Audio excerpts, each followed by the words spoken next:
Há um só Senhor, uma só fé, um só batismo, um só Deus e Pai de todos, que reina sobre todos, age por meio de todos e permanece em todos.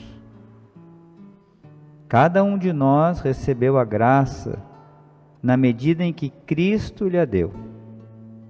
E ele instituiu alguns como apóstolos, profetas, evangelistas, pastores, mestres.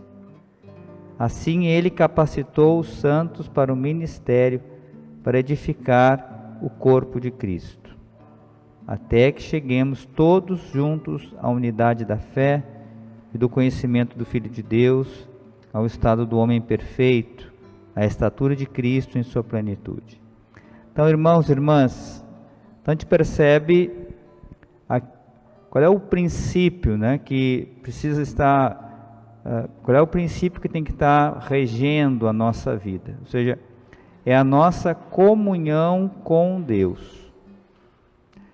E a vida do cristão é uma vida segundo o Espírito de Deus, é preciso estar em comunhão com Ele, cultivar essa comunhão com o Espírito Santo, para estar em comunhão com as verdades que vêm de Deus, com o caminho que Deus nos propõe, senão nós não entendemos, nós vamos lutar contra, porque tem coisas que são às vezes difíceis de entender, e até porque não fecha muitas vezes com os valores que nós vivemos na sociedade, e que a maioria das pessoas faz, e Jesus pede que a gente seja um sinal, às vezes sinal de contradição, então é preciso estar em comunhão com Ele. Então é Ele que é a pedra da unidade. Se Ele não está no centro, se nós não estamos em comunhão com Ele, então não tem isso aqui que São Paulo está falando aos Efésios. É Ele que capacita, é Ele que dá a graça, é Ele que dá o carisma, é Ele que dá o dom, é Ele que fortalece, é Ele que institui um como apóstolo, outro como profeta, outro como evangelista, outro como padre, outro como... e assim por diante. É Deus que faz isso. Então, uma comunidade de fé, uma comunidade, por exemplo, pegar o exemplo da nossa, a centralidade da comunidade está em Cristo Jesus. A nossa comunhão, mas é uma comunhão espiritual, profunda, claro que se encarna, mas é uma comunhão profunda de amor com Jesus. Isso que é, digamos, é a seiva da videira. Isso que vai nos manter unidos. Jesus diz, olha, eu sou a videira, vocês são os ramos. Ou seja, vocês recebem de mim a seiva. A vida vem de Deus. Claro, a vida humana, mas a vida da graça vem de Deus. Então, se eu não estou unido a Ele, eu me torno um ramo seco. Eu não entendo nada daquilo que Deus quer. Porque, olhando agora a vocação do Mateus, se nós pensássemos quem é o Mateus, quem era o Mateus naquele momento, não sei se nós escolheríamos como apóstolo o Mateus. Então, na situação lá da época de Jesus, ser cobrador de imposto era um pecador público. Já era, então as pessoas não tinham contato, não entravam em comunhão com ele, porque ele era por isso não entrava, ninguém entrava, nenhum homem justo, entrava na casa do Mateus, porque ele era um pecador público. E sendo pecador, sendo cobrador de impostos, para quem que ele trabalhava? Ele trabalhava para os romanos. Porque os romanos eles se estabeleciam e eles, o que eles faziam? Eles cobravam impostos das pessoas. E aí eles pegavam alguns judeus para trabalhar para eles. Então você imagina, ele trabalhava para o inimigo. Então ele era visto também como um traidor da pátria pelos judeus, porque trabalhava para os romanos. Era pecador público, tinha uma profissão impura, trabalhava para os romanos, era visto como um traidor da pátria. Aí Jesus passa lá na coletoria de impostos e diz: segue-me. E escolhe ele não para qualquer coisa, para ser uma das colunas da igreja dele. Como é que a gente vai entender isso? Por que Jesus não escolheu lá um doutor da lei, né?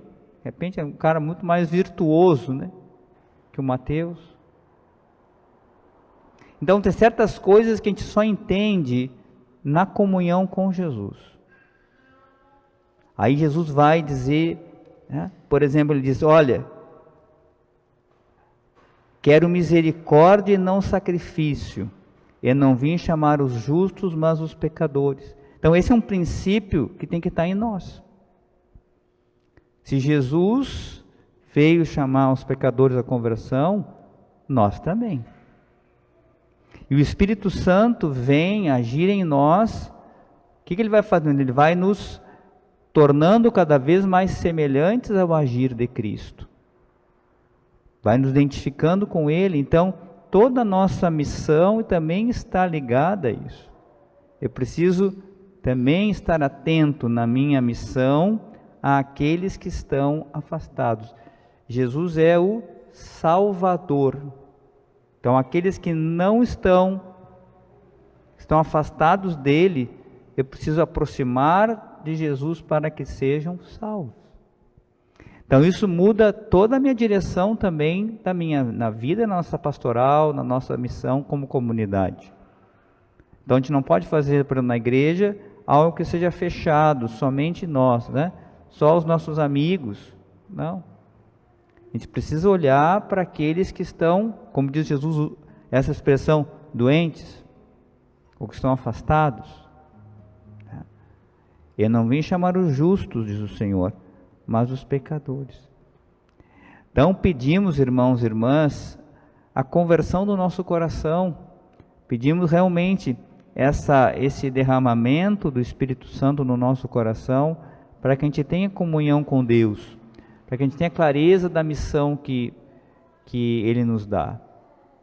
E de fato a gente possa entrar em comunhão com os valores do Evangelho, não com os nossos, não com aquilo que a gente acha, não aquilo que parece bacana, não aquilo que é mais fácil, mas que a gente entre em comunhão com aquilo que Jesus ensinou. E até a partir disso, em Jesus e com Ele, a gente descobre a nossa vocação, o nosso chamado. Aquilo que de fato Ele deseja de mim nessa terra.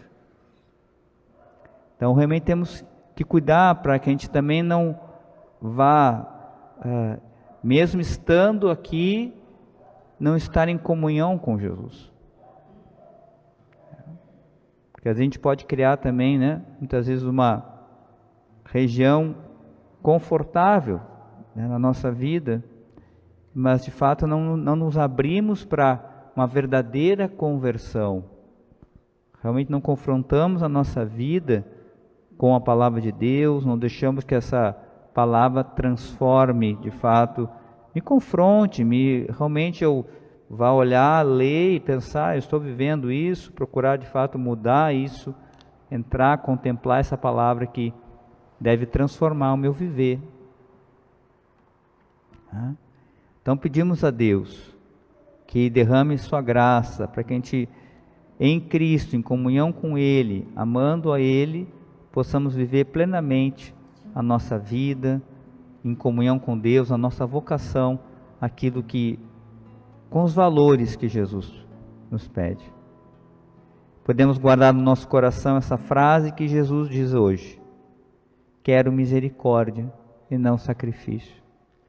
Vamos pensar nisso. Quero misericórdia e não sacrifício. Vamos fazer um breve momento de silêncio, cada um de nós, acolhendo no nosso coração a palavra do Senhor.